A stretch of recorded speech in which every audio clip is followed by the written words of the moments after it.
नमस्कार, कैसे हैं आप लोग? अच्छे हैं? तो आइए हम आप लोगों के सामने लेकर के आए हैं एएलपी सीबीटी 1 2025 में जो आपने फॉर्म डाला था और जिसका एग्जाम 13 फरवरी 2026 को आज पहला शिफ्ट के रूप में हुआ है। सबसे पहली बात मैं आपको बता दूं कि आज यानी कि 13 फरवरी 2026 को सिर्फ और सिर्फ एक ही शिफ्ट में एग्जाम होना है। इसके बाद आज कोई भी एग्जाम नहीं है, सेकेंड शिफ्ट का कोई एग्जाम नहीं, थर्ड शिफ्ट का कोई भी एग्जाम नहीं है। अब सीधे आपका एग्जाम होगा 16 फरवरी को फर्स्ट, सेकंड और थर्ड शिफ्ट में, 17 फरवरी को फर्स्ट, सेकंड और थर्ड शिफ्ट में और फिर 18 फरवरी को फर्स्ट, सेकंड और थर्ड शिफ्ट में। तो चलिए सबसे पहला चीज आप क्या करें, अब अगले जो कि 16 फरवरी, 17 फरवरी और 18 फरवरी को जिनका एग्जाम है होना है वो किस प्रकार से तैयारी करें, वो 2-3 के अंदर आप क्या कर सकते हैं, वो सभी बातें हम लोग जानेंगे। क्या हुआ साइंस के साथ, क्यों साइंस का क्वेश्चन नहीं पूछा गया इतना ज्यादा, क्या होता था इससे पहले। आप जानते हैं कि एएलपी के एग्जाम में जो है पहले यानी कि 2024 का जो वैकेंसी था उसमें और उससे पहले तक साइंस का बहुत ज्यादा क्वेश्चन पूछा जाता था। 20-20 क्वेश्चन होता था साइंस का, लेकिन इस बार जो है बहुत ही कम क्वेश्चन पूछा गया है। तो देखिए क्या है, एएलपी एग्जाम में हो गया कमाल। क्या कमाल हो गया, साइंस से नहीं पूछा गया सवाल, मैथ्स और रीजनिंग का रहा भरमार। आगे क्या आगे होगा ऐसा ही सवाल, तो हम लोग इसी पर अभी चर्चा करेंगे। तो सबसे पहली जानकारी आपके सामने जो है वो देखिए यहां पर क्या है कि एएलपी का एग्जाम जो होना है वो किस किस तारीख में होना है। तो 13 तारीख जो आज हो चुका, 16 तारीख, 17 तारीख और 18 फरवरी को एएलपी का एग्जाम होना है।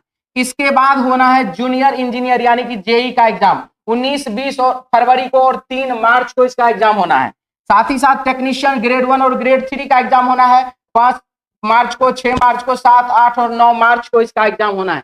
इन सभी पर हम चर्चा करेंगे। इन सभी एग्जाम में पैटर्न एक जैसा ही था पिछले एग्जाम में, तो इस बार जो पैटर्न बदला है तो यहां पर भी क्वेश्चन का पैटर्न और एग्जाम में सवालों का पैटर्न एक जैसा ही होना चाहिए, ये मुझे लगता है, क्योंकि अभी तक रेलवे ने जो भी प्रक्रिया किया है इसी प्रकार का काम किया है। जैसे आप देख चुके हैं कि 2024 में जब एएलपी का एग्जाम हुआ, उसके बाद फिर ग्रुप डी का एग्जाम हुआ, फिर टेक्नीशियन ग्रेड 1, ग्रेड 2, ग्रेड 3 का एग्जाम हुआ, एनटीपीसी सीबीटी 1, सीबीटी 2 का एग्जाम हुआ, उसके बाद आरपीएफ कांस्टेबल का और आरपीएफ एसआई का एग्जाम हुआ, जेई का एग्जाम हुआ। सब में मैथ्स, रीजनिंग, साइंस सब का पैटर्न एक जैसा ही रखा गया था।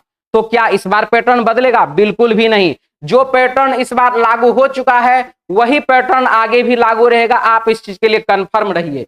तो सबसे पहला चीज, साइंस में जो पिछले साल एग्जाम पूछा गया था यानी कि जो 2024 का जो वैकेंसी था जिसमें 2025 में जो एग्जाम हुआ है, तो उसमें कुल मिलाकर के 20 सवाल पूछा गया साइंस का, 20 को सवाल पूछा गया मैथ्स का, 25 सवाल पूछा गया रीजनिंग का और 10 सवाल पूछा गया जीके और करेंट अफेयर्स का।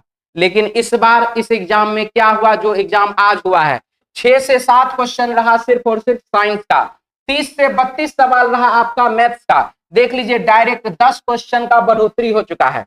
यहां पर देख लीजिए 35 से 38 क्वेश्चन रहा रीजनिंग का, 10 क्वेश्चन डायरेक्ट इधर बढ़ोतरी हो चुका है और 2 से 4 क्वेश्चन ही आपको जीके और करंट अफेयर्स का क्वेश्चन है। करंट अफेयर का सिर्फ और सिर्फ 2 सवाल रहा है, जो हमने विद्यार्थियों से जो बात किया है उसके बेसिस पर हम आपको बता रहे हैं। तो ये मामला है हमारे एग्जाम का, ये पैटर्न रहा। और इसके बाद हम आपको बता दें कि मैथ्स का सवाल में क्या क्या रहा। तो मैथ्स में एडवांस मैथ्स का क्वेश्चन भी लागू किया गया है।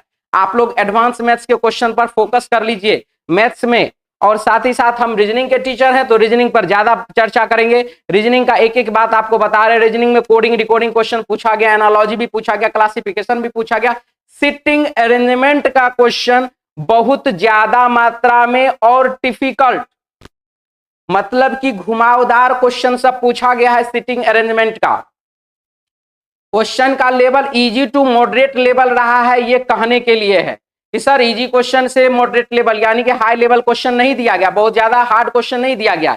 लेकिन सिटिंग अरेंजमेंट का एक ऐसा चैप्टर होता है जिसमें कि आप अगर एक बार फंस गए तो फिर बाबू वो एग्जाम में पूरा निचोड़ करके आपको खत्म कर देगा।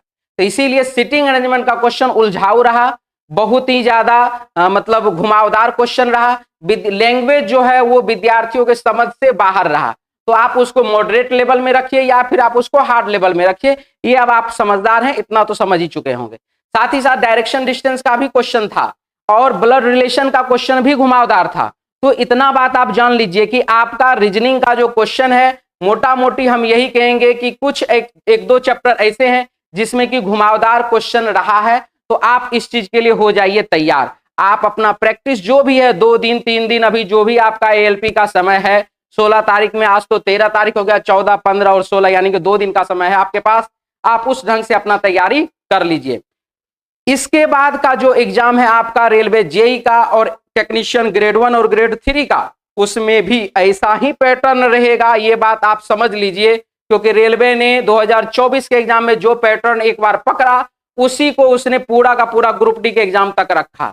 तो इस बार जो पैटर्न रेलवे ने पकड़ लिया है, मैथ्स और रीजनिंग का पैटर्न इस बार पकड़ा है, तो वो पैटर्न आप समझ लीजिए कि कंफर्म ये लागू रहेगा ही रहेगा। विशेष आप सभी समझदार हैं तो आप अपने तैयारी पर फोकस कीजिए। मिलते हैं हम लोग नेक्स्ट डे। जय हिंद।